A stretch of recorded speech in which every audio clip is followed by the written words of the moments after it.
प्रभु का धन्यवाद देते हैं कि प्रभु ने हमें सुनहरा अवसर दिया। और जो प्रभु के दास आपके सामने आने वाले हैं उनके बारे में थोड़ा सा परिचय मैं आपको देना चाहता हूं। वो लखनऊ से हैं और सबसे बड़ी बात है स्तुति के फादर इन लॉ हैं।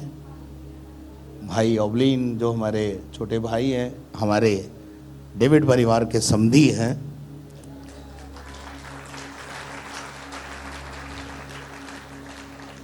इसके अलावा बहुत सारी और चीज़ें हैं जो मैं आपके साथ शेयर करना चाहता हूं। वो इमैनुअल एजी चर्च लखनऊ के सीनियर पास्टर हैं, साथ में एजी एनआई सेंट्रल सेक्शन के अंदर एक असिस्टेंट सुपरिटेंडेंट के रूप में कार्य कर रहे हैं। उत्तर प्रदेश में लगभग 300 चर्च वो मैनेज कर रहे हैं इस समय, और लगभग 32 साल का अनुभव है सेवकाई का। और साथ में लखनऊ की सबसे बड़ी कलीसिया का पासवान होने का सौभाग्य भी खुदा ने उनको दिया है। उनकी अधीनता में 14 चर्च लखनऊ में चल रहे हैं।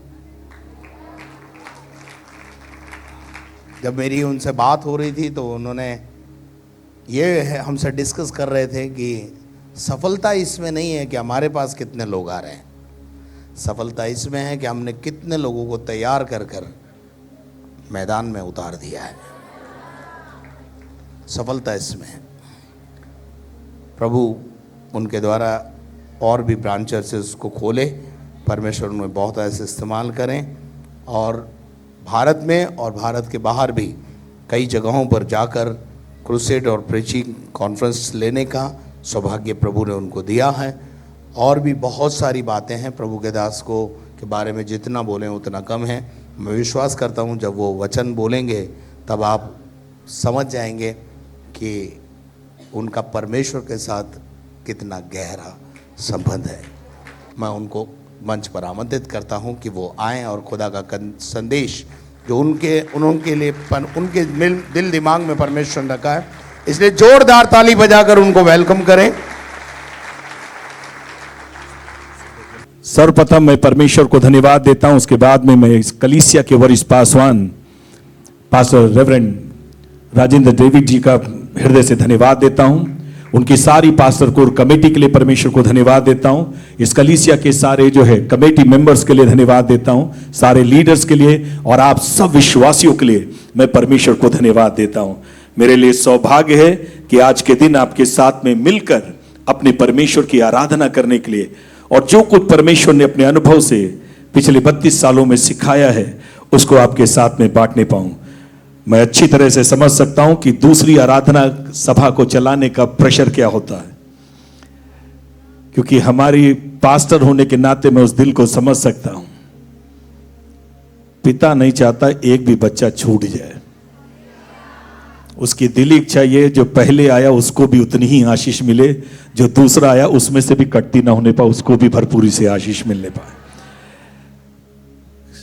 पिछले दिनों में जैसे ही मुझे बताया गया मैं प्रार्थना कर रहा था, परमेश्वर ने एक विषय को मेरे सामने रखा। मैं बिना समय गवाए सीधे विषय में जाना चाहता हूं, और ये मैं परमेश्वर को धन्यवाद देता हूं कि परमेश्वर ने आज के दिन मुझे मेरी पत्नी के साथ में और हमारी डॉल के साथ में हमें मौका दिया कि एक साथ मिलकर हम यहां पर सेवकाई करने पाए। हम परमेश्वर को दिल से धन्यवाद देते। आइए मेरे साथ में निकालें लूका रचित सुसमाचार, उसका 3रा अध्याय है, उसका 17 और 18 पद। कोई जन पढ़ सकता है जोर से? लूका रचित सुसमाचार उसका 3रा अध्याय और 17वां वचन। उसका सूप उसके हाथ में है और वह अपना खलियान अच्छी तरीके से साफ करेगा और गेहूं को अपने खत्ते में इकट्ठा करेगा, परंतु भूसी को उस आग में जो बुझने की नहीं जला देगा। अतः वह बहुत सी शिक्षा दे देकर लोगों को सुसमाचार सुनाता रहा। आइए हम प्रार्थना करें, अपनी सरों को झुकाएं और अपनी आंखों को बंद करें। महान परमेश्वर, मैं हृदय की गहराई से आपको धन्यवाद देता हूं। तू मेरा प्रभु है, तू इस कलीसिया का प्रभु है, तू प्रभु हम सबके जीवन और परिवार का प्रभु है। प्रभु ये जीवन और ये समय हम तेरे हाथों में सौंपते हैं। प्रभु ये लोग तेरे हैं, वचन तेरा है, दास तेरा है प्रभु। इसलिए आज के दिन मेरी एक ही प्रार्थना है, हम में से हर एक की मन की आंखों को आप ज्योतिमय करें और हर एक को अपने ज्ञान और प्रकाशन की आत्मा से भरें। होने दे महान परमेश्वर, आज के दिन हमारे कानों को खोल दे कि हम तेरी आवाज को सुनने पाए कि पवित्र आत्मा कलीसिया से क्या कहता है। हमारे प्रभु यीशु के नाम में हमारी आंखों को खोल दे कि हम तेरे वचन की उन अद्भुत बातों को देखने पाएं जो आपने हमारे लिए रखी हैं। प्रभु हमारे हृदय को खोल दे ताकि हम तेरे वचन के प्रभु जी केवल सुनने और देखने और पढ़ने ना पाएं, प्रभु उसे अपने दिल में ग्रहण करके उसे अपने व्यवहार में लाने पाएं, ताकि हमारी जिंदगी प्रभु आज्ञाकारिता के कारण आशीषित होने पाए। तेरा धन्यवाद प्रभु जी। बाकी के समय हमारी अगुवाई कर, यीशु के नाम में, आमीन। ये वचन बहुत ही जाना पहचाना और आज के दिन मैं आपके सामने एक विषय को रखना चाहता हूं। हमने बहुत से विषय सुने हैं और हम सब ये चाहते हैं कि जब भी प्रचार हो तो ये प्रचार हो, यीशु बचाता है, यीशु बुलाता है, यीशु छुड़ाता है, यीशु चंगा करता है, यीशु छुटकारा देता है, यीशु शांति देता है, आनंद देता है, खुशियां देता है, आशीषें देता है। ये सुनना हमें बहुत अच्छा लगता है। लेकिन मैं ये विश्वास करता हूं कि परमेश्वर ने आप सब जितने यहां बैठे उस स्टेज से आपको पार कर दिया। अब उसको ये प्रूव करने की जरूरत नहीं कि वो आपसे प्यार करता है। अब जरूरत इस बात की कलीसिया को कि कलीसिया इस बात को दिखाए वो यीशु से प्यार करती है।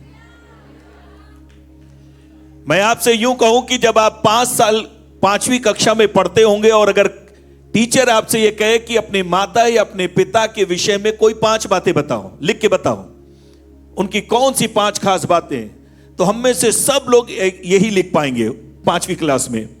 मेरी माता जी सुबह उठती हैं, मेरी माता जी हमारे लिए सुबह नाश्ता बनाती हैं और मेरी माता जी सुबह उठकर जो है हम लोग का टिफिन तैयार करती हैं, पापा के लिए भी जो है टिफिन तैयार करके रखती। उसके बाद में हमारी माता जी अगर जॉब में है तो वो जॉब में जाती हैं, फिर वो 10 से 5 तक जॉब करती, लौट कर आती, लौट के आके आराम नहीं करती, फिर आकर हम लोग के लिए शाम के लिए चाय और नाश्ता बनाती और उसके बाद बेचारी फिर जो है रात में जो है कि खाने के लिए तैयारी करने लग जाती और रात में देर रात सोती और सुबह भोर को उठ जाती। इससे ज्यादा और कुछ नहीं।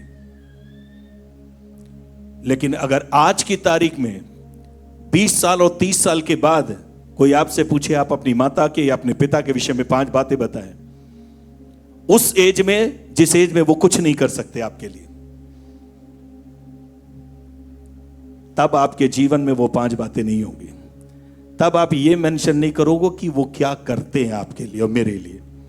आप एक ही बात को केवल कहोगे, वो कुछ करे या ना करे उससे कोई फर्क नहीं पड़ता, वो क्या है ये मेरे लिए इंपॉर्टेंट है।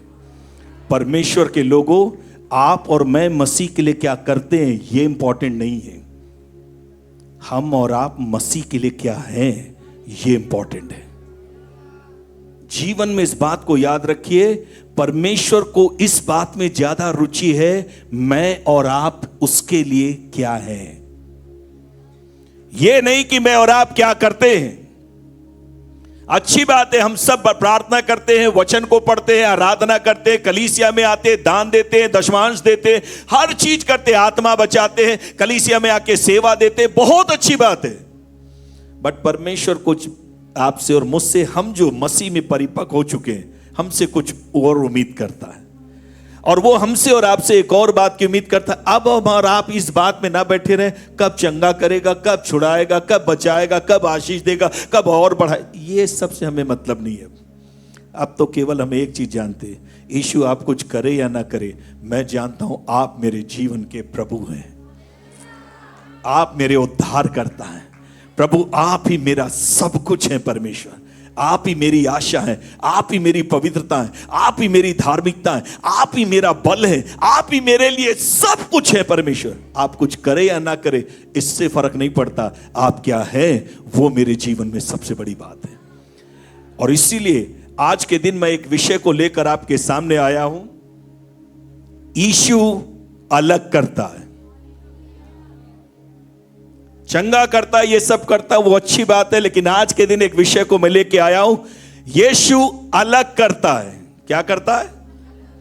यीशु इस संसार में इसलिए आया कि आपको और मुझको अलग करे। किस लिए आया है?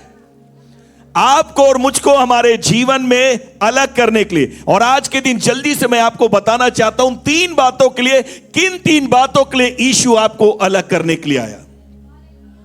और हमारी एक आदत है, चीजों से जुड़ना हमें बड़ा आसान लगता है, चीजों से अलग होना, रिश्तों से अलग होना, यह बड़ा कठिन है। मैं हमेशा कहता हूं, अक्सर लोग कहते हैं, जो लोग नशा करते हैं उनसे पूछिए क्यों करते? अरे भाई साहब, मैं इसका गुलाम नहीं हूं। जब आप बोलिए 2 मिनट, जिस दिन मैं चालू उस दिन छोड़ दूंगा, लेकिन जिस दिन छोड़ने चलते हैं पता चलता बार बार उसमें गिरते हैं, और उसे तब उन्हें पता चलता है, अरे बाप रे बाप, मैं कितना जुड़ गया, बाहर ही नहीं निकल पा रहा हूं। कल भी मैंने प्रॉमिस किया था, प्रभु के भवन में कहा था अब नहीं करूंगा, फिर जाके कर दिया। बोला था मोबाइल खोल के नहीं देखूंगा, फिर देख लिया मैंने। बोला था नशा नहीं करूंगा, फिर कर लिया मैंने। बोला था झूठ नहीं बोलूंगा, फिर बोल दिया मैंने। जिंदगी में तब आपको पता नहीं चलता कि किस बात से या किस संबंध से आप कितना जुड़े हैं। जिस दिन आप उससे अलग होते हैं, या वो आपसे अलग होती, या परमेश्वर आपको अलग करने के लिए बोलता है, उस दिन आपको समझ में आता है कितना आप उस बात से, उस व्यक्ति से, उन रिश्तों से जुड़े हुए हैं। और इसीलिए यीशु मसीह जब इस संसार में आया, वो 3 काम करने के लिए आया। गेहूं को भूसी से अलग करने आया हूं। आज कलीसिया में 2 ही प्रकार के लोग हैं, या तो आप कलीसिया के अंदर यीशु के लिए गेहूं हैं, और नहीं तो आप कलीसिया के अंदर होते हुए भी यीशु के लिए भूसी हैं। 2 में से एक ही चीज आप हो सकते हैं, दोनों नहीं हो सकते। अगर आप गेहूं हैं तो आपके अंदर आटा है, लेकिन अगर भूसी है तो आप खोखले हैं और हल्के हैं। और जब मैं इसको अध्ययन कर रहा था तो मैंने एक चीज को नोट किया, यदि आप यीशु के लिए गेहूं हैं तो आप यीशु के प्रति समर्पित हैं। आप उन सारी आज्ञाओं के लिए आपने अपने जीवन को, अपने परिवार को, अपने जीवन के भविष्य की योजनाओं को, सब बातों के लिए अपने आप को परमेश्वर को समर्पित करके रखा है। और आपको इस बात से ताजुब नहीं होगा, यदि आपने समर्पित नहीं किया तो आप कलीसिया में आते हुए भी आप खोखले मसीही हैं। दूसरे शब्दों में आज कई लोग, कई अगुवे, वो यीशु के लिए गेहूं हैं, लेकिन कई अगुवे होते हुए भी वो खोखले और भूसी हैं। बाहर से वो गेहूं हैं, अंदर से भूसी हैं वो। और जब मैं इसको पढ़ रहा था तो मैंने एक चीज को नोट किया। अगर आप मलाकी की पुस्तक उसके 1 अध्याय के 10वें पद को पढ़ेंगे तो आपको एक बात समझ में आएगी। मलाकी की पुस्तक उसका 1 अध्याय उसके 10वें पद को पढ़ेंगे, वहां पे इस तरीके से लिखा, परमेश्वर ने कहा, इस्राएली लोगों से कहा, मंदिर के द्वारों को बंद कर दो, shut down the door of my temple.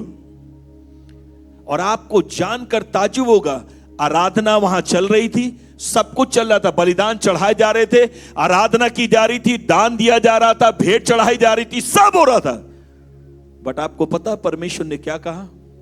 What was the remark of God? परमेश्वर ने उनके बारे में क्या कहा? याजकों से कहा, जाकर मंदिर का द्वार बंद कर दो। पता क्यों? I don't want there worship. मुझे उनकी आराधना नहीं चाहिए, मुझे उनके बलिदान नहीं चाहिए, मुझे उनकी आराधना नहीं चाहिए, मुझे उनकी भेंटें नहीं चाहिए। क्योंकि उन्होंने, परमेश्वर ने एक बात को नोट किया वहां पर, और वो बात जो उनके अंदर थी, परमेश्वर ने कहा, तुम सब कुछ तो कर रहे हो, मेरा प्रेम और मेरा आदर मानना ये कहां है? जीवन में याद रखिएगा, यीशु के लिए जो कुछ आप करते वो सब ग्रहण नहीं करेगा। If there is not love and honour is inside of that. अगर आपके जीवन में जो कुछ आप यीशु के लिए कर रहे हो, प्रार्थना, वचन, आराधना, संगति, आत्माओं को जीतना, सेवा करना, जो कुछ भी आप कर रहे हो, दान देना, दशवांश देना, अगर उसके अंदर ये भावना नहीं है कि मैं इसलिए नहीं कर रहा हूं कि मुझे दुगना मिले, मैं इसलिए कर रहा हूं क्योंकि मैं अपने परमेश्वर से प्रेम करता हूं और मैं अपने परमेश्वर का आदर करता हूं, उसकी आज्ञा मानने के कारण, then God will going to accept it.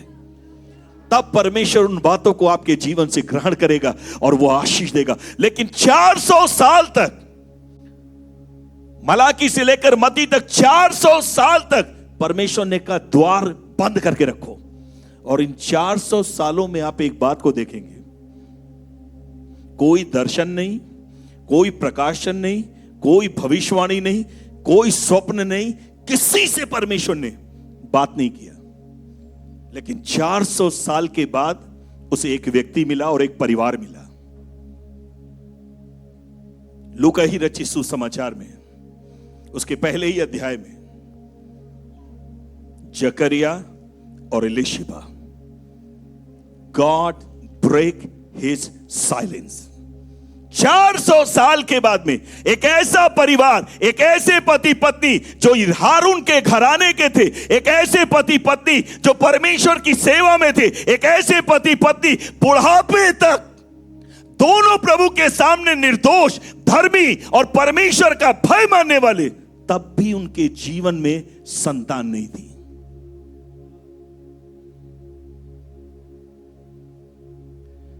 आज कई बार हम परमेश्वर के पास इसलिए आते, प्रभु हम तो इसलिए आ रहे कि आप आशीष दीजिए, और नहीं देंगे तो फिर तुम जहां पहले थे वही ठीक था।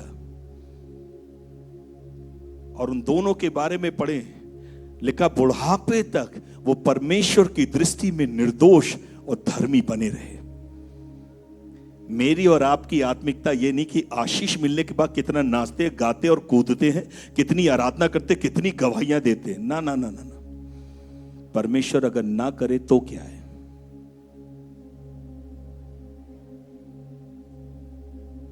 शद्रक मेशक अबेदनगो की तरह अगर आग से ना बचाए तब क्या है? दानियल की तरह अगर वो आपको शेर की मांद में डाल दे तब क्या है? पौलुस और सिलास की तरह अगर आपको जो है कटघरे में डाल दे, जेलखाने में, बंदीगृह में डाल दे तब क्या है?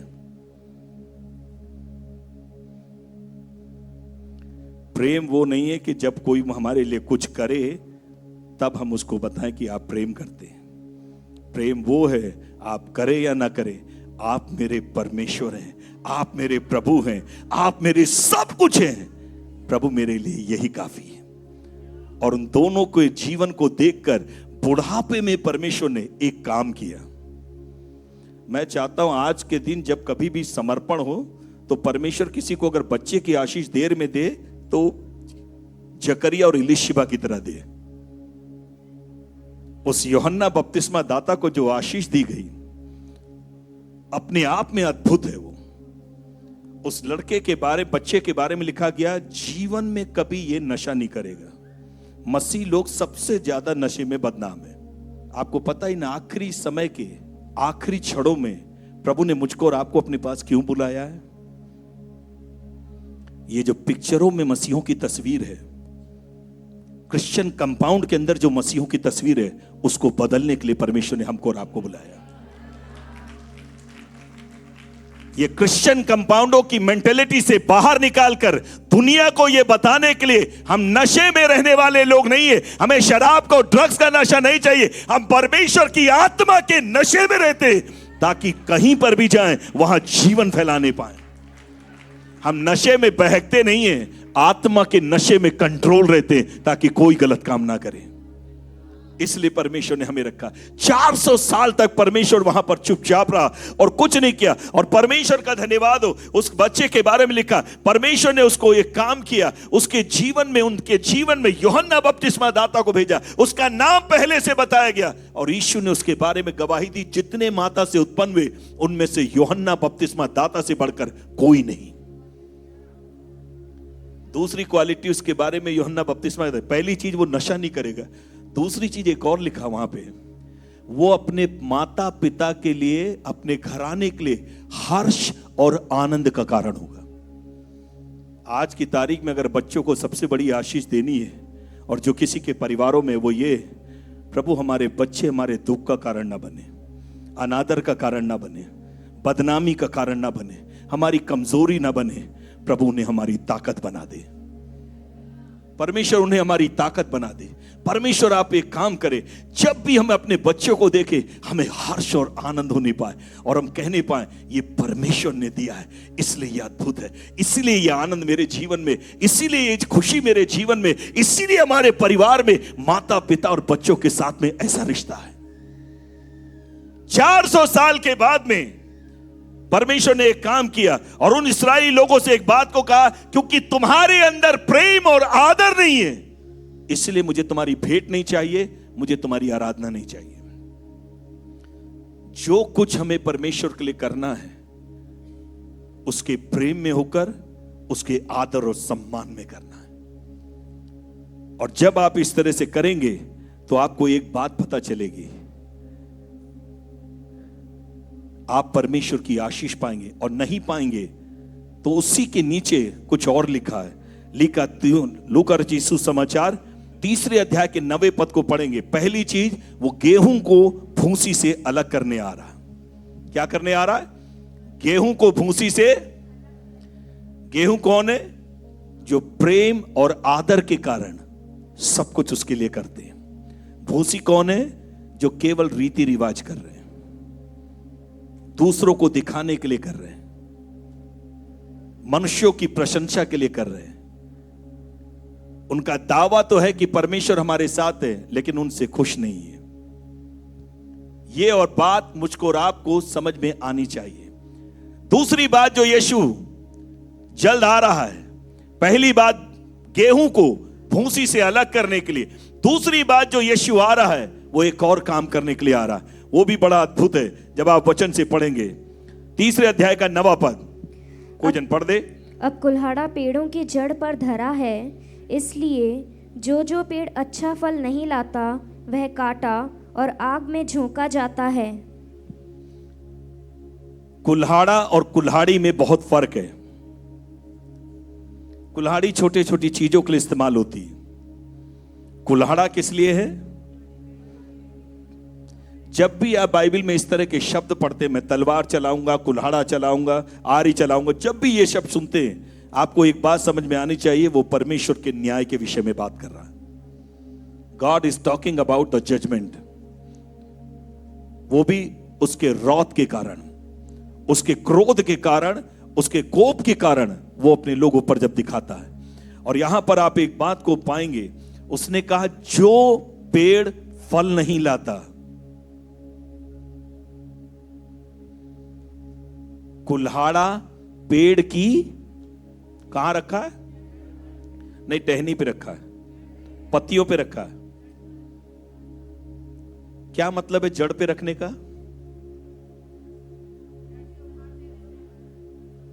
नामो निशान मिटा देने का। दूसरे शब्दों में, उस स्थान को खाली करके कुछ और बोने के लिए। और आपको जानकर ताजुब होगा, इसी लूका रचित सुसमाचार के 3 अध्याय के 7वें पद में यूहन्ना बपतिस्मा दाता ने एक और बात कही, हे सांप के बच्चों कहकर उसने उनको पुकारा। और क्यों पुकारा?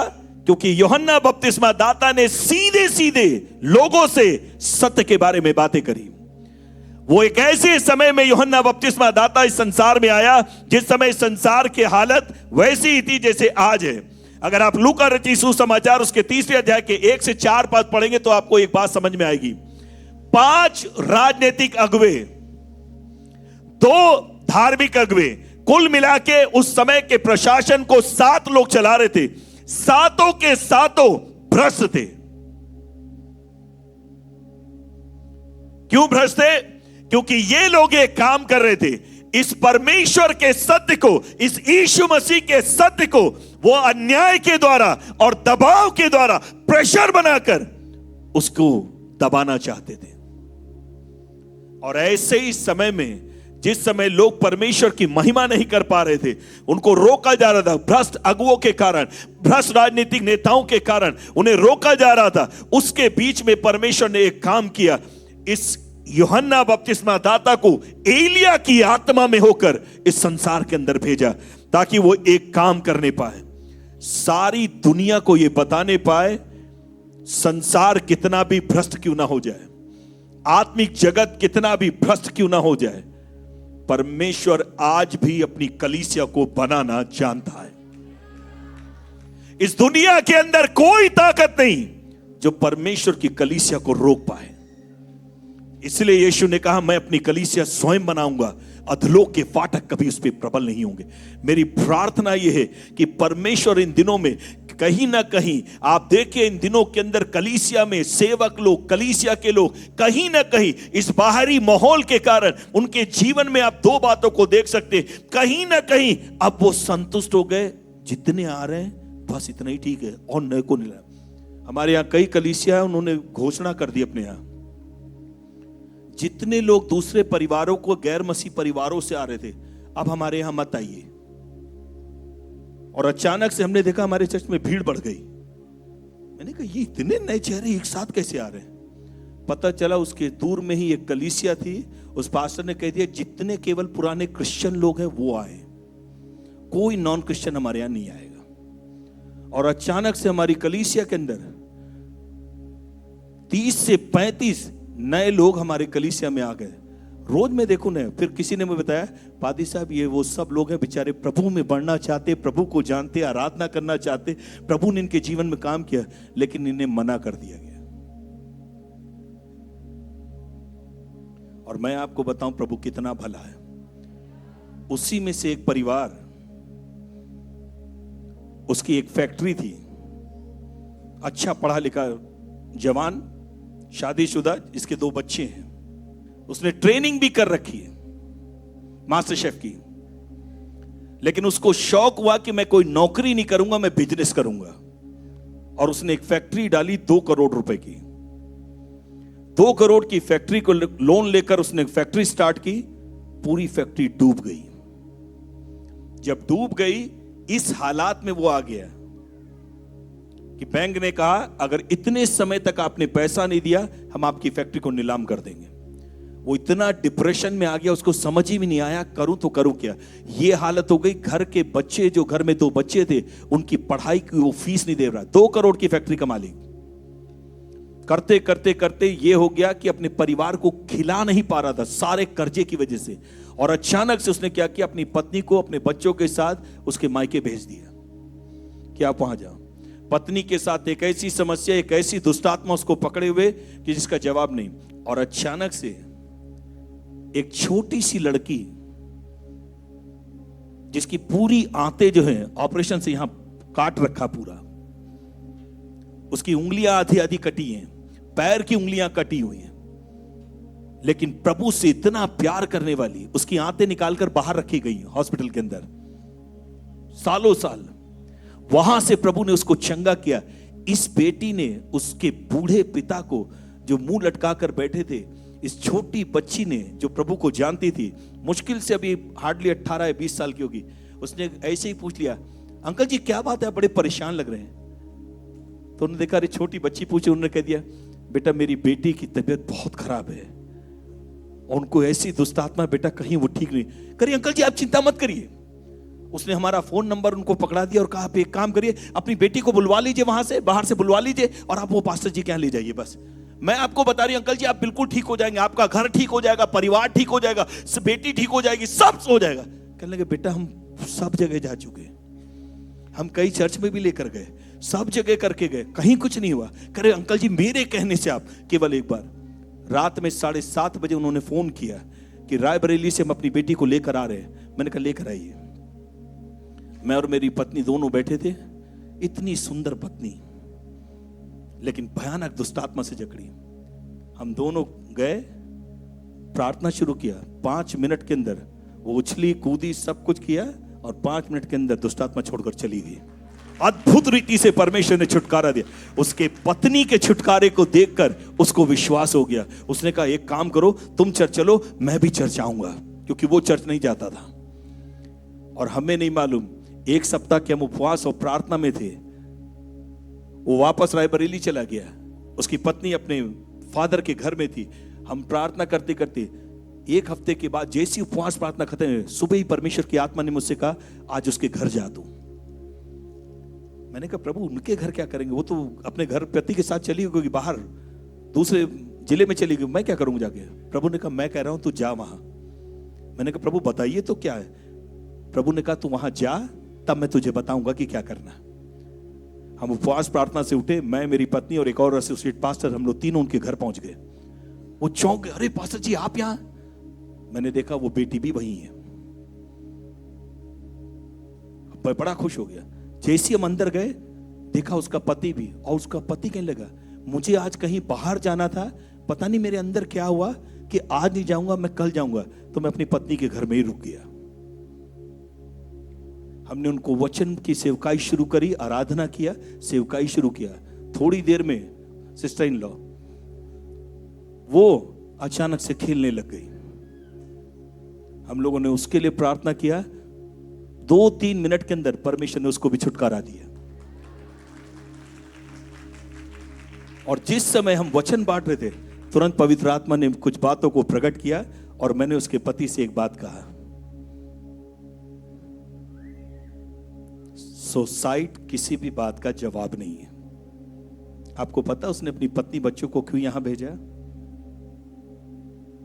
उस हफ्ते में वो आत्महत्या करने जा रहा था और परमेश्वर की आत्मा ने कहा इससे बोल आत्महत्या जवाब नहीं है। और मैंने उससे एक बात को कहा, एक बार यीशु के पास केवल आकर देखो और अपना जीवन सौंप के देखो। उसने कहा मेरा परिवार बहुत बड़ा है, मेरे घराना बहुत बड़ा है, मैं ऐसे नहीं आ सकता जब तक प्रभु मेरे जीवन में कोई चमत्कार ना कर दे। क्या जाके मैं अपने माँ बाप से बोलूंगा कि मुझे वहां जाना, मैं नहीं जाऊंगा। मैंने कहा मैं अब बताता हूं, 1 महीना नहीं बीतेगा, परमेश्वर ऐसा चमत्कार करेगा तुम्हारे खानदान में किसी के लिए नहीं हुआ होगा। 1 महीने के अंदर प्रभु तुम्हारे जीवन में ऐसा चमत्कार करेगा। तुम्हारी फैक्ट्री भी बंद नहीं होगी और तुम अच्छी पोस्ट पर भी रहोगे। अचानक से मलेशिया से उसके पास एक कॉल आई। होटल में, मलेशिया के अंदर का सबसे टॉप लेवल के वो होटल की चेन है, गवर्नमेंट ने उनको फर्स्ट प्राइज दिया है। वहां से कॉल आई, इसको फ्लाइट में बुलाया गया, कोई डिशें बताई गई कि इसको बनाओ। इसने बनाया और दिया। उन लोगों ने छूटते ही एक चीज कहा, वो प्रार्थना करा गया, आप बस किसी तरह दुआ करिए, ये जो मिला है इंटरव्यू देने जा रहा हूं प्रभु पास। मैंने कहा दुनिया की कोई ताकत नहीं इस इंटरव्यू को कैंसिल कर दे, तुम जाओ खाली। उसने वहां बनाया, वहां पहुंचते ही फिर फोन किया, भाई साहब दुआ करिए आज मेरा इंटरव्यू है, मुझे प्रेजेंट करना। मैंने बिल्कुल जाओ। 5 डिश उसने बनाई। उन लोगों ने एक चीज पूछा, कितना पैकेज चाहिए आपको? ये कुछ ज्यादा सोच नहीं पाया, कल 15 लाख रुपए ईयरली चाहिए मुझे। उन्होंने कहा डन। कहने लगे 3 कमरों का फ्लैट देंगे आपको, ये कार दे आपको लेने जाएगी, लेने आएगी, और ये जितने 50 ये मास्टर शेफ हैं उसके ऊपर आप अधिकारी। आप अगर सही से करेंगे, हम अगली ब्रांच जो है इंडिया में खोलेंगे, उसका पूरा जो है ओनरशिप आपकी होगी। हमारा परमेश्वर जीवित परमेश्वर है, वो आज भी आशा कर्मों का। जैसे ये चमत्कार हुआ, वो अपने पिता के पास पहुंच गया। पापा इतने सालों से कुछ नहीं हुआ, एक बार केवल चर्च में गया, एक बार वो प्रभु के दास लोग आए, एक प्रार्थना की, 15 लाख का पैकेज मिल गया, और आज विदेश के अंदर 2 महीना हो रहा वो वहां सर्विस कर रहा है।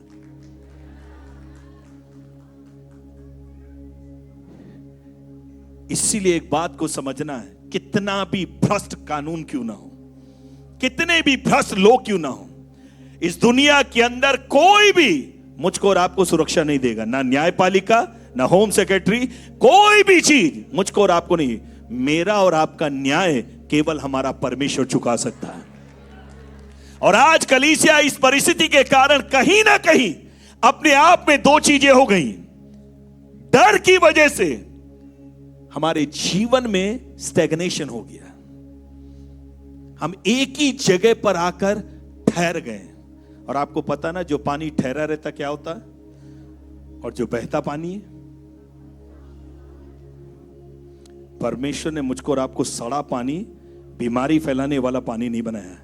उसने कहा जो कोई मुझ पर विश्वास करेगा, जीवन के जल की नदियां उसके अंदर से बहने लगी। हम जीवन की नदी को बहाने वाले लोग हैं, हम मृत्यु की नदी को बहाते नहीं है, खारे पानी को हम नहीं बहाते। परमेश्वर का धन्यवाद हो, इतने उस सारी जगहों के बीच में भी परमेश्वर ने एक काम किया, और प्रभु की महिमा के लिए जब आप इसको पढ़ेंगे तो आपको एक बात समझ में आएगी। इसी लूका रचित समाचार के 3 अध्याय के 2 पद में इस तरह से लिखा है। आपको पता है उस समय की पीढ़ी में परमेश्वर बात करना चाहता था, लेकिन उसने किसी के पास अपने संदेश को नहीं भेजा। शहर के अंदर बड़ी बड़ी इमारतें थी, सुंदर सुंदर इमारतें थी, बड़े बड़े मंदिर थे, सब कुछ था, बलिदान वहां था, भेंट वहां थी, याजक वहां थे, ड्रेस कोड था वहां पे, सब कुछ था, हर चीज प्रोफेशनल तरीके से थी। But God never send his word to them. परमेश्वर उनको अपना वचन नहीं दे पाया। पता है क्यों?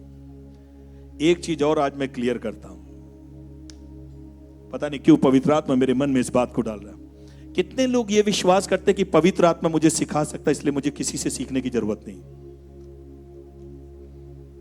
गलत। तो फिर चर्च मत आइए, घर बैठिए, खुद ही बाइबल पढ़ के खुद ही समझ लीजिए, खुद ही बपतिस्मा दीजिए, खुद ही अपनी शादी कर ले, पढ़ लीजिए और सब कुछ खुद ही दफना लीजिए अपने आप को। अगर ये है तो इफिसियों 4:11 में जो 5 प्रकार की सेवकाई परमेश्वर ने कलीसिया में दी, किस लिए? सबको कहता घर में जाके बाइबल ले लो, कमेंट्री ले लो, बैठ जाओ। कितने लोग अपने बच्चों को ये कहते बेटा स्कूल में पढ़ने की जरूरत नहीं, किताब रखो हम ही पढ़ ले, तुम खुद ही पढ़ लो बेटा। क्यों कॉन्वेंट स्कूल के पीछे? भाई साहब एक पर्चा लिख, थोड़ा रिकमेंडेशन लेटर लिख दीजिए, भाई साहब एडमिशन हो जाए हमारे बच्चे का। आपकी कोई जान पहचान है? और अक्सर मसीहों को लोग इसी समय याद करते हैं जब बच्चों का एक एडमिशन हो और एक शादी।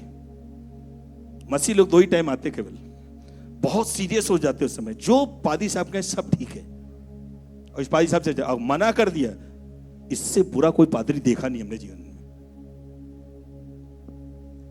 और आपको जान के ताज्जुब होगा, जीवन में याद रखिएगा, अगर पवित्र आत्मा ही सबको सिखाता है, यीशु जब इस संसार में था आराधनालय क्यों जाता था? उसकी मां ने उसको वचन क्यों सिखाया? कि वो 12 साल के अंदर उसे अपने जीवन में पता चल गया कि उसके जीवन के में आने का, इस पृथ्वी पे आने का उद्देश्य क्या है। हमारे बच्चे इंटर जाने बाद, बीए करने बाद, पोस्ट ग्रेजुएट करने बाद, उसके बाद भी पूछो करियर में क्या होना है, अभी भाई साहब सोचा नहीं है। हाई स्कूल में आते ये सोच लिया कि शादी किससे करेंगे, प्यार किससे करेंगे, लाइफ में क्या बनना है अभी पता नहीं। मुझको और आपको सिर्फ यीशु की तरह बनने के लिए बुलाए गए, किसी और को फॉलो करने की जरूरत नहीं है। सामने से करैक्टर देख लेंगे डर जाएंगे आप। यीशु ही एक ऐसा है, जिंदगी में कोई एक उंगली उस पर उठा नहीं सकता। विरोधी भी एक बात कहते, मसीह में कोई समस्या नहीं, समस्या आप में। हाँ, हम कहते बिल्कुल सही बात है, हाँ मसीह में नहीं है। इसीलिए उसको फॉलो करें जिसके लिए कभी आपको शर्मिंदा ही ना होना पड़े।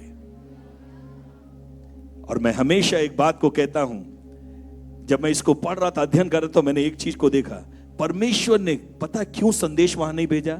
मंदिर वहां था, ड्रेस कोड था, म्यूजिक थी, सब था, बलिदान था, सब था। They never have a love and respect for God. उनके जीवन में परमेश्वर के प्रति प्रेम और सम्मान नहीं था। और इसीलिए परमेश्वर को एक काम करना पड़ा। उसने एक काम किया, एक व्यक्ति को खाली देखा, यूहन्ना बपतिस्मा दाता को। वो जंगल में था, ना वहां चेयर थी, ना एसी था, ना साउंड सिस्टम था, ना माइक सिस्टम था, कोई सिस्टम ही नहीं था। लेकिन एक बात वहां लिखा है, जंगल में परमेश्वर का आवाज पुकारने वाले का शब्द बनकर इसके जीवन पर उतरी। God he send his word to. और उस यूहन्ना के बारे में गवाही दी यीशु ने, ये मनुष्य परमेश्वर की ओर से आ उपस्थित हुआ। A man who is sent by God, एक ऐसा व्यक्ति जो परमेश्वर की ओर से। और मेरा मानना यह, जिस किसी को परमेश्वर ने भेजा है उसे वो संदेश देगा। बाकी सब रीति रिवाज के अनुसार, क्योंकि पिता कर रहा था, लेवी घराने के थे, इसलिए वो भी खड़े हो गए। लेकिन जिसको परमेश्वर बुलाता है, जिसको परमेश्वर चुनता है, जिसको परमेश्वर खड़ा करता है, he will send you the message also। क्योंकि परमेश्वर किसी को खाली हाथ नहीं भेजता। जब भी आपको भेजेगा वो मैसेज आपके हाथ में भेजेगा, और मैसेज के साथ साथ उस अभिषेक को भी भेजेगा, ताकि उस मैसेज को आप कंफर्म करने पाए अद्भुत चिन्हों और चमत्कारों के द्वारा। और यहां पर जब आप पढ़ेंगे तो आपको एक बात समझ में आ जाएगी, यूहन्ना बपतिस्मा दाता के पास वचन पढ़ रहे हैं। आज कलीसिया के अंदर, सेवकाई के अंदर 3 ही पाप है जिसके कारण कुल्हाड़ा चलेगा। पता किन 3 लोगों के ऊपर? इसी चैप्टर को अगर ध्यान से आप पढ़ेंगे, सबसे पहले जो फल नहीं ला रहे, सब कुछ आप कर रहे हैं, वेयर इज द फ्रूट? सब कुछ आप कर रहे हैं, वेयर इज द फ्रूट? फल कहां है? वो चाहे मन फिराव के योग हो, चाहे आत्माओं को बचाने का हो, चाहे आत्मा के फल हो, चाहे कुछ भी हो, वेयर इज द फ्रूट?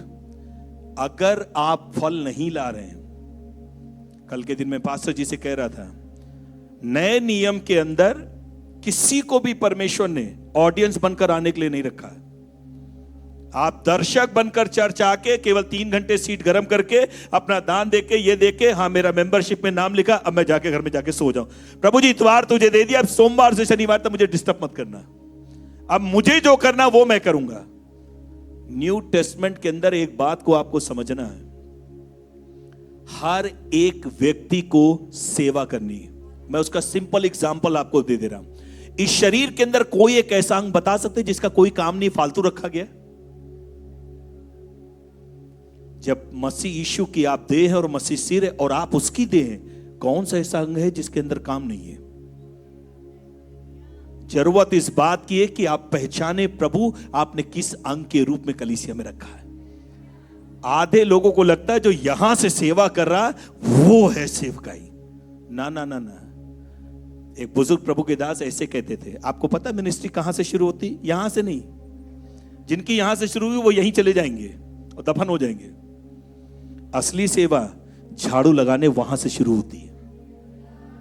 अगर रियल में परमेश्वर का दास बनना, वहां से पहले झाड़ू लगाने में ईमानदार रहो, चप्पल उठाने में ईमानदार रहो, पानी पिलाने में ईमानदार रहो, चर्च की कुर्सी पोंछने में ईमानदार रहो। ये किसी को नहीं है, बस भाई साहब मुझे टैलेंट बताइए, मैं यहां खड़ा हो जाऊं। यहां खड़े होने के बाद भी कुछ नहीं होगा। इस जगह में खड़े होने से कुछ नहीं होता, लेकिन अगर आपने अपनी बुलाहट को पहचान लिया और वहां आप खड़े होइए, वहां से सब कुछ शुरू हो जाएगा। सारी चीजें शुरू हो जाएंगी, वो चीजें भी शुरू होंगी जो यहां नहीं हुई। आप सबको पता, पतरस ने प्रचार किया, 3000 लोग उद्धार पाए, बिल्कुल सबको पता है, आत्मा पाने बाद। फिलिपुस के बारे में लिखा, वो खाना देने वाले, बांटने वालों की टीम में था, बेचारा केटर्स टीममेट के टीम में का काम करने वाला व्यक्ति। लेकिन बाइबल क्या कहती है? सामरिया के अंदर गया और वहां प्रचार किया, और क्या हो गया?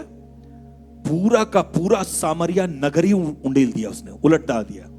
और क्या हुआ? सारे नगर के अंदर आनंद भर गया, सारा नगर यीशु के पीछे आ गया। सेवकाई ये नहीं है जो आप 4 दीवारी के अंदर करते हैं, उसके लिए प्रभु ने लोग रखे हैं। सेवकाई ये है बाहर निकल के कौन लोग करते हैं। यहां खड़े होकर गवाही देना बहुत आसान है। अपने परिवार में कितने लोगों ने खड़े होकर गवाही दी बोल्डली?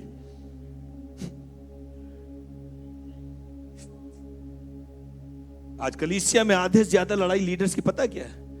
इनको खड़ा कर देते, हमको नहीं करते, उनके बच्चे को रखते, हमें। यही बता रहा हूं, पक्षपात तो है, बाकी सब ठीक है, लेकिन ये है। और इसलिए भैया हमने भी सोच दिया, हम आते हैं पीछे बैठ जाते, बस वहीं से करके अपना निकल जाते। भाई हम तो खुदा को देखने आते, इसको नहीं। वो अलग बात है, 24 घंटे बुराई करते, लेकिन हम खुदा को देखते हैं। ये भी तो कह दो, खुदा तुम्हें भी देख रहा है। यहां खड़े होकर गवाही 50 बार आप दीजिए, एक आत्मा नहीं बचेगी। मैं बता रहा हूं आपको, 50 बार खड़े होकर दीजिए, कुछ नहीं होगा। और आधे लोग जो गवाही सुनेंगे वो एक ही चीज बताएंगे। पुराने लोगों की एक खासियत होती, पता है क्या? वो चर्च में आके सिर्फ अंपायरिंग करने आते हैं। अंपायर देखा ना क्रिकेट में होता है, नो बॉल, वाइड बॉल, है ना, wide ball, LBW, leg bye, शुरू हो जाते वो चर्च में। यार आज भाई साहब ने ज्यादा टाइम ले लिया, ये आराधना कर ले, ठीक से खड़े थे, लेकिन वो सिस्टर सूट कैसे पहनी हुई थी आज? यार उसका पल्ला नीचे था, ऊपर बार भर जा रहा था। और ये देखो कैसे लट्टे लगा के खड़ी। ये भाई चर्च में क्या फैशन करने आती? कम से कम वो ये करके भी आकर आराधना कर रही है। आप क्या कर रहे हो? आप क्या कर रहे हो? जीवन में एक बात याद रखिएगा, चर्च में आकर तो अंपायरिंग आप मत करिए, क्योंकि सबसे बड़ा अंपायर वहां बैठकर पवित्र आत्मा होता है, वो सब देख रहा है। आपको करने की जरूरत नहीं। आपके डिसीजन गलत हो सकते, मैं बता रहा हूं, उसके डिसीजन फाइनल होते हैं अगर उसको पता। मैं हमेशा इसलिए एक बात कहता हूं, हारून के बारे में लिखा वो बोलने में बहुत अच्छा था। कुछ लोग जो है ओरिएटर बहुत अच्छे होते हैं, यहां खड़ा कर दो, पादरी क्या बोलेगा उससे हर चीज पॉइंट पॉइंट पॉइंट पॉइंट। लेकिन खुदा एक चीज कहता है, बोलने में बहुत अच्छे हो, दिल थोड़ा सा ही नहीं तुम्हारा। आपको पता खुदा यहां किसको खड़ा करता है? मूसा बोलने में तुतला था, लेकिन दिल का बहुत अच्छा था, फादर हार्ट था। इसलिए खुदा ने, आप लीडर बनकर प्रीच कर सकते, दबा के बिल्कुल पूरा चर्च हिला दो, कुछ फर्क नहीं पड़ने वाला। You must have a father heart. अगर पिता का दिल नहीं है, सेवा नहीं चलेगी। इसलिए परमेश्वर ने क्या किया? मूसा को लीडर बनाया। उसने कहा, तुझे जो मैं बोलूंगा कोई बात नहीं, तो तुतली भाषा में ही एक काम कर, कम्युनिकेट कर अपने भाई को, वो समझता तू क्या बोल रहा, वो लोगों को बता देगा क्या करना है। लेकिन मैं बात हारून से नहीं करूंगा, बात मैं तुझसे करूंगा। अगर खुदा आप चाहते हो कि खुदा आपसे बात करे, दिल सही रखो, टैलेंट के ऊपर मत जाओ, दिल सही रखो। अगर दिल अच्छा है, खुदा उतर के आके बात करेगा। और एक चीज याद रखिएगा, जिस किसी से खुदा अगर बात कर रहा, उसने आपने उसके बारे में बात करी, फिर चाहे आप सगे भाई हो और सगी बहन हो, खुदा कहेगा इधर आओ। वो सुने ना सुने, इधर इधर इधर, क्या बोला तुमने? ये तुम्हारी हिम्मत कैसे पड़ी उसके बारे में बात करने? पृथ्वी भर में, तुम्हारे परिवार की बात नहीं कर रहा हूं, पृथ्वी भर में मूसा के समान कोई और नम्र नहीं है। तुम्हारी हिम्मत कैसे पड़ी है? क्योंकि वो बड़े थे इसलिए सब बोल रहे थे। हारून भी बड़ा था, मरियम भी बड़ी थी, और खुदा ने क्या कहा? ना सॉरी, उसने नहीं सुना, मैंने सुन लिया, तंबू में आओ, कोड कर दिया और भेज दिया, कहा जाओ अब एक हफ्ते ऐसी रहो। Never ever talk against the man of God, the anointed man of God. अगर आप उस अभिषेक के खिलाफ में बात करोगे, खुदा का अभिषेक आपको भी नहीं छोड़ेगा। अगर वो अभिषेक बंधनों को तोड़ सकता है, वही अभिषेक लोगों पर न्याय भी उतारता है। Never ever talk against the man of God. मैं नहीं कहता हूं मैन ऑफ गॉड परफेक्ट होगा, मैं नहीं कहता, कोई भी परमेश्वर का जन सिद्ध है, मैं सिद्ध हूं या कोई भी सिद्ध है, बट रिमेंबर, उनको ठहराने वाला सिद्ध है, उस पर भरोसा रखिए। आप प्रार्थना करिए उससे, उसको पता है अपने सेवक को क्या करना है। पत्रियों में पढ़ा है ना, किसी भी दास का गिरना और उठना सेवक का किसके हाथों में? तो आप क्यों बेकार में उसमें उंगली कर रहे हो बीच में? खुदा को करने दो ना, आप क्यों कूद रहे हो उसमें? लेकिन मैं ये भी विश्वास करता हूं, परमेश्वर एक बात चाहता है। एली 80 साल का जरूर था, 12 साल के जब परमेश्वर ने सैमुअल से बात करी, हम सब प्रभु के दासों को एक मन रखना चाहिए, परमेश्वर मैं 80 साल का हूं, इसलिए सब जो मैं कह रहा हूं वही सब सही नहीं है। प्रभु आप 12 साल के बेटे से भी आप बात कर सकते हैं। और उसने क्या कहा?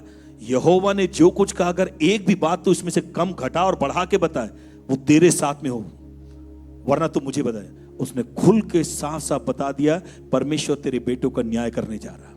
उसने क्या कहा? यहोवा को जैसा अच्छा लगे वैसा ही कर। उसने नहीं कहा तुझे किसने बताया है, मुझे आज तक परमेश्वर ने नहीं कहा, तुझे बता दिया। We must have a humble heart.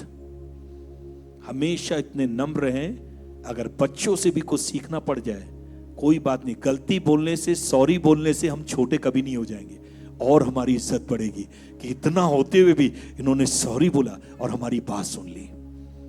आपके रिश्ते और मजबूत हो जाएंगे, और ज्यादा प्रभु में आगे बढ़ोगे। पहली चीज, कुल्हाड़ा चलेगा किनके ऊपर? जो फल नहीं लाते। दूसरी चीज, जिनके अंदर मन फिराव नहीं। चर्च बदलने से किसी का उद्धार नहीं होगा, डिनोमिनेशन बदलने से किसी का उद्धार नहीं होगा, बाइबल बदल लेने से किसी का उद्धार नहीं होगा। बिना मन फिराए और उसके योग फल लाए कोई उद्धार नहीं है। और जिन्होंने मन नहीं फिराया है, खुदा उनको फिरा देगा, कुल्हाड़ा उस पर फिरा देगा।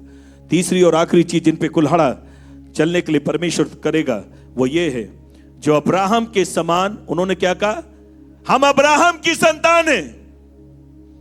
ट्रेडिशनल मसीहों के ऊपर कुल्हाड़ा चलेगा। भाई साहब, क्रूस आपने बनाया लेकिन उसमें INRI नहीं लिखा, ट्रेडिशनल मसीह। और ये कौन है?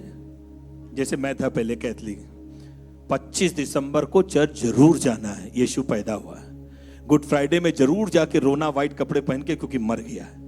ईस्टर में जाके फिर जरूर जाना, क्योंकि अंडा और बन मिलेगा, जिंदा हो गया। यही मसीहत थी हमारी, है ना। और संडे को आके खूंटी पे वापस टांग दिया यीशु मसीह, अब तुम रहो मंडे से हमारा दिन। आप ही ने कहा 6 दिन काम करो, 7वें दिन मेरा है। तो 7वें दिन हम आपका करें, 6 दिन हमको कर लेने दो जो हमें करना है। आज भी कई मसीह ऐसे ही हैं। एक बात मैं आपसे कह रहा हूं, यीशु मसीह ट्रेडिशन को तोड़ने के लिए आया है। उसको आपके रीति रिवाजों से कोई मतलब नहीं है। वो एक चीज चाहता है, जीवन में इनकाउंटर हुआ या नहीं हुआ। उसे ट्रेडिशन नहीं चाहिए, ट्रांसफॉर्मेशन चाहिए अंदर। अगर आपके मनों के अंदर ट्रांसफॉर्मेशन नहीं है, बदलाव नहीं है, परिवर्तन नहीं है, मसीह यीशु में भी आकर अगर आप नए नहीं हुए, आप रोज जाओ, कोई फर्क नहीं पड़ता। पादी साहब जरूर कहेंगे, खुदा बाप की मोहब्बत, है ना, खुदावन यीशु मसीह का फजल और पाक रूह की रिफाकत और शिराकत हमेशा आपसे लेकर अब तक तुम्हारे साथ होती रहे। लेकिन होगी नहीं। तीसरी और आखिरी चीज, जल्दी से मैं खत्म करूंगा, जो सबसे इंपॉर्टेंट है और वो सबसे खतरनाक है। लूका रचित सुसमाचार उसके 3 अध्याय के 15 और 16 पद को पढ़ेंगे। वहां पे लिखा, यीशु मसीह पवित्र आत्मा और आग से बपतिस्मा देने के लिए आया। क्या करने आया? उसके बारे में लिखा, वो क्या करने आएगा? पवित्र आत्मा और आग से बपतिस्मा देगा। और पेंतीकोस्त के दिन उसने वही काम किया। पवित्र आत्मा को आग के रूप में जो उसने इस पृथ्वी के ऊपर उतारा, चेलों के ऊपर उतारा। और आप उसको देख सकते हैं, आज भी जितने भूखे और प्यासे हैं उस पवित्र आत्मा के, परमेश्वर उन्हें अपनी पवित्र आत्मा से और अपनी आग से भरने के लिए तैयार है। लेकिन आपको पता, कैसे आपको पता चलेगा कि आप पवित्र आत्मा और आग से भरे हुए हैं? 3 साइन जल्दी से मैं बताकर खत्म करूंगा, ऑलरेडी मेरा टाइम खत्म हो रहा। जल्दी से 3 अध्याय का 10वां और 11वां पद। लोगों ने यूहन्ना बपतिस्मा दाता से पूछा, जिसके पास 2 कुर्ते हो या ज्यादा भोजन हो, और जिसके पास वो नहीं है वो उसको क्या करे? बांट दे। क्योंकि कुछ लोगों ने क्या कहा, हम क्या करें? उसने क्या कहा, जिसके पास 2 हैं, एक जिसके पास नहीं, उसको क्या करो? बांट दो। आपको पता आत्मा के चलाया हुआ व्यक्ति कौन है? कैसे आपको पता चलेगा पवित्र आत्मा आपको चला रहा है? Your life will be the life of sharing. पवित्र आत्मा अगर आप पाए हुए व्यक्ति हैं, आप सब कुछ अपने लिए नहीं करोगे, हमेशा नीडी लोगों को पहचानोगे और शेयर करोगे। जो कुछ आपके पास दुगना है वो उसकी किसी ना किसी के रूप में मसीह की देह में आप उसकी मदद करोगे, सेवा में मदद करोगे, दर्शन में मदद करोगे, परमेश्वर की सेवकाई के अंदर मदद करोगे, सेवा की मदद करोगे, ताकि परमेश्वर आपको बढ़ाने पाए। उसका पहला साइन ये शेयरिंग। हम अपने बच्चों को नहीं सिखाते, इसलिए बचपन से कहते नहीं मेरी गुड़िया, नहीं मेरी गाड़ी। वो बचपन से इसलिए रोता है क्योंकि हमने उसको बोल के क्या दी, ये तुम्हारी है। इसलिए दूसरा भाई आ जाए, बहन आ जाए, जिंदगी भर वो कहता है वही रहना, ये पापा ने मुझे दी है, मेरी साइकिल। और आजकल कोई इन चीजों को नहीं लड़ता, बस एक चीज लड़ते हैं, ये मेरा मोबाइल है, खबरदार जो इसमें हाथ लगाया। सब ले लो। अच्छा, कितने ईमानदार लोग हैं जो अपने फोन में क्या नहीं लगाते, लॉक नहीं लगाते, सबके मोबाइल खुले हुए हैं, पापा मम्मी कभी भी देख सकते हैं। नहीं भाई साहब, कैसी बात करते हैं आप? कुछ तो इतने महान है, व्हाट्सएप के लिए अलग, फेसबुक के लिए अलग, इंस्टा के लिए अलग, और पता नहीं क्या क्या है उसके लिए अलग। इतना तो जो रिजर्व बैंक ऑफ इंडिया है वो अपने यहां नहीं लगाता होगा। उससे ज्यादा लॉक इसमें लगे। और मैं एक चीज कहता हूं, हमेशा जितने लोग ज्यादा लॉक लगाते पहले ही एक बार, हाँ जरूर अकाउंट में लगा के रखिए, उसमें कोई समस्या नहीं। एक चीज लेकिन मैं आपको बता रहा हूं, जो जितना ज्यादा लॉक लगा रहा है ना, पहले ही समझ जाइए उतना ही वो पाप के अंदर है। आपका विवेक आपको दोषी ठहराना चाहिए। किस चीज को आप छिपाते हैं? सही काम को, गलत काम को? मैं नहीं कह रहा हूं, आप ही लोग कह रहे हैं। मुझसे आके मत लड़िएगा बाद में। अगर आपका जीवन मेरे घर में, चर्च में बच्चों तक को पता मेरे मोबाइल का क्या है। मेरी वाइफ भी उसी को इस्तेमाल करती, मेरे बच्चे इस्तेमाल कर लेते उसको, चर्च के विश्वासी भी आके उसी फोन को इस्तेमाल कर लेते। रखा ही नहीं, कुछ होगा तो छुपाए ना। जीवन में याद रखिएगा, ट्रांसपेरेंसी बहुत बड़ी चीज है। किसी भी रिश्ते को जांचने के लिए सबसे पहले पारदर्शिता बहुत जरूरी है, चाहे वो खुदा के साथ हो, चाहे वो आपसी रिश्तों में हो। तभी आप उस चीज में आगे बढ़ पाएंगे, वरना ये आपके लॉक एक दिन आपकी जिंदगी और उद्धार और जीवन और स्वर्ग जाने के रास्ते को भी लॉक कर देंगे। दूसरी चीज, आप उनकी खासियत को पढ़ेंगे। एक और फलवंत मसीह की पहचान क्या है? पहली चीज वो शेयर करेगा। दूसरी चीज, उसी लूका के 3:12-13 में महसूल लेने वाले उसके पास आए और पूछने लगे, गुरु हम क्या करें, क्या आज्ञा है? उसने उत्तर दिया, जितना ठहराया गया शुल्क से अधिक मत लेना। दूसरा व्यक्ति जो आत्मा के चलाए चल रहा, वो अपने पद का और अपने प्रभाव का कभी भी दुरुपयोग नहीं करेगा। His life must be the life of contentment। जो है उसी में वो संतोष करेगा। उसके पास क्या है, उससे धोखे से ले ले, इसके पास क्या धोखे से ले ले, ये नहीं करेगा। इसके कस्टमर चुरा ले, उसके कस्टमर चुरा ले, उसकी जमीन ले ले, अपनी जमीन उसको दे दे, बेकार वाली उसकी जमीन ले ले, ये नहीं करेगा वो। अपने पद का दुरुपयोग। और उनके लिए एक बात कहा गया है, भैया जो है वही करना, फालतू में अन्याय करके बढ़ा चढ़ा कर मत लेना। ये बिजनेस वालों के लिए भी, 5 का माल 500 को मत बताइए, ठीक है? कुछ लोग कहते हैं भाई साहब हम बेचेंगे नहीं, तो कहे मेरे यहाँ भी बहुत बिजनेस में भाई साहब बेचे। मैंने कहा बिल्कुल बेचो, और मैं नहीं कह रहा तुम 5 का लेके आए 5 का बेचो। 5 का है 15 का बेच दो, 10 ले लो। 5 का 20 का ले लो भैया, 25 का कर दो, 20 ले लो। अब 5 को 100 मत बताओ, ये बेवकूफ बनाना है। फिर मत कहो क्या धंधे में प्रॉफिट है, ये प्रॉफिट नहीं है, ये सबसे बड़ा लॉस है। आप अपनी गवाही को खराब कर रहे हैं। बिजनेस का मतलब नहीं आंख बंद करके जो मर्जी कर। भाई साहब 3000 के लिया था, भाई साहब मजा आ गया, भाई साहब 3000 की चीज को 9000 की बेच दिया मैंने। अपने पद का और अधिकार का दुरुपयोग मत करना, अन्याय करके लेने की कोशिश। तीसरी और आखिरी चीज, यूहन्ना बपतिस्मा के दाता सिपाही लोग आए, हम क्या करें? क्या चीज लिखा है, इतने साल पहले ही लिख दिया। किसी पे उपद्रव मत करना और झूठे दोष मत लगाना। एक और चीज को आप पाएंगे, वहां पे लिखा, जब तुम्हें ये सिपाहियों के लिए लिखा है, जो है तुम्हारे पास उसी में संतोष करना। अगर आप फलवंत मसीह हैं तो आप 2 काम कभी नहीं करेंगे। क्या नहीं करेंगे? किसी को जबरदस्ती सताएंगे नहीं। ना सास बहू को सताएगी, क्यों कम लेकर आई, ना बहू कभी सास को सताएगी।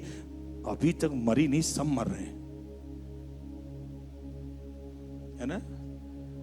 आपको पता मसीह में सास बहू का रिश्ता कैसा होना चाहिए? अगर आप मसीही हैं और आत्मा के चला चलते हैं, रूत और नौमी की तरह। सास बनना नौमी को सीख लीजिए। जितनी सासें घर में जाके पढ़ लीजिएगा, भले आपकी सांस ऊपर नीचे हो जाए कोई बात नहीं, लेकिन पढ़िएगा, है ना? बिल्कुल सही संबंध चलेगा। हम दोनों पति पत्नी ने शुरू से एक बात बना के रखी है ना? हमने कहा हमारे घर में, भाई साहब ने कहा ये इनके फादर इन लॉ, मैं इससे कभी एग्री नहीं करता हूं कि मैं अपने डॉल का फादर इन लॉ, मैं फादर इन लव हूं। वो पुराने नियम वाले फादर इन लॉ में थे, हम फादर इन लव वाले लोग हैं। मैं हमेशा कहता हूं हमारी डॉल है, हमारी बेटी है, बहू नहीं है। वो हमारी क्या है? बेटी है। उसको पूछिए, पिछले दिन उसने एक बात कह दी, यहां पता नहीं कहना चाहिए नहीं कहना चाहिए। कहने लगे ये जो अजमेर है वो मेरा ससुराल है, और लखनऊ ये मेरा मायका, मैं जैसे भी रहूं। ऐसी अंडरस्टैंडिंग मसीहों के बीच में आनी चाहिए।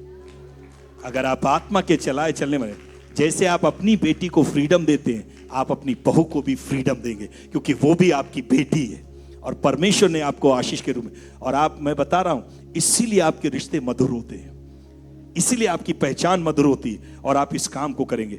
और इसीलिए एक बात को समझना, परमेश्वर ने मेरी और आपकी एक ही सेवकाई को रखा है, सड़कों को सीधी करना, जो सड़कें टेढ़ी मेढ़ी हैं उसको समतल करना, खड्डों को भर देना, और एक काम करना है, जहां तक प्रभु का संदेश नहीं पहुंचा, इस संदेश को लेकर वहां तक पहुंचाना। मेरी प्रार्थना कि परमेश्वर इन दिनों में आपकी सहायता करे, मदद करे आपकी, और परमेश्वर आपको अनुग्रह दे कि आप एक काम करें। प्रभु आपको इस साल भूसी नहीं, गेहूं बनाकर रखे, जिसे अपने खत्ते में रखे, ताकि जहां आप जाएं जीवन फैले। परमेश्वर आपके लिए कुल्हाड़ा लेकर ना आए, लेकिन क्राउन लेकर आए। मेरी बेटी, मेरे सचमुच, मेरे शाबाश, मेरे अच्छे और विश्वासयोग्य बेटे और बेटी, ये मुकुट तेरे लिए, आ और आप विश्राम कर। तीसरी चीज, परमेश्वर इस साल आपको निर्बलता और कमजोरी में ना छोड़े, पवित्र आत्मा और आग से भरे, कि जहां पर भी आप जाएं फलवंत मसीह जीवन दिखाने पाए। आप अपने परिवार के लिए आशीष बने, आप अपने घराने के लिए आशीष का कारण बने, आप अपने नौकरी में आशीष का कारण बने, आप अपने व्यवसाय में आशीष का कारण बने, व्यापार में आशीष का कारण बने, सेवा में आशीष का। परमेश्वर को अपने बच्चों की बढ़ती करने में और उनकी भलाई करने में हर्ष होता है, यह परमेश्वर का वचन कहता है। मेरी प्रार्थना है परमेश्वर आपको आशीष दे जब आप इस वचन के अनुसार करते। आइए हम प्रार्थना करें, अपनी आंखों को बंद करें। महान परमेश्वर, मैं यीशु के नाम में आपको धन्यवाद देता हूं आज के दिन के लिए, सुंदर समय के लिए, जो कुछ तूने अपने दास को दिया। प्रभु, तेरे दास ने सच्चाई से बिना मिलावट के तेरे वचन को तेरे लोगों तक पहुंचा दिया। पिता, मेरी प्रार्थना, तेरी पवित्र आत्मा पर मैं भरोसा करता। मनों को बदलना मेरा काम नहीं, यह आपका काम है। पिता, यीशु के नाम में एक एक के जीवनों में आप काम करें, और ये साल प्रभु इनके जीवन में 2024 प्रभु जी गेहूं का, ठोस गेहूं बनने का साल बनने पाए, पूरे समर्पण का साल बनने पाए, फलवंत होने का साल बनने पाए, जीवन की रोटी बनकर बहुतों को तृप्त करने का साल बनने पाए। पिता, मेरी प्रार्थना है प्रभु, इस साल आप इनके जीवन को देखकर कुल्हाड़ा नहीं प्रभु, इनके जीवन को देखकर आप उस क्राउन को दिखाने पाए, उस मुक्तों को दिखाने पाए जो आपने इनके लिए रखा। प्रभु जी, मेरी प्रार्थना ये साल एक एक को, जो अभी तक पवित्र आत्मा की सामर्थ नहीं पाए प्रभु, बपतिस्मा नहीं पाया, यीशु के नाम में पवित्र आत्मा और प्रभु जी पवित्र आत्मा की आग से भरकर परमेश्वर फलवंत मसीह बनकर प्रभु गवाही का कारण बनने पाए। एक एक को आशीष दे, यीशु के नाम में, आमीन।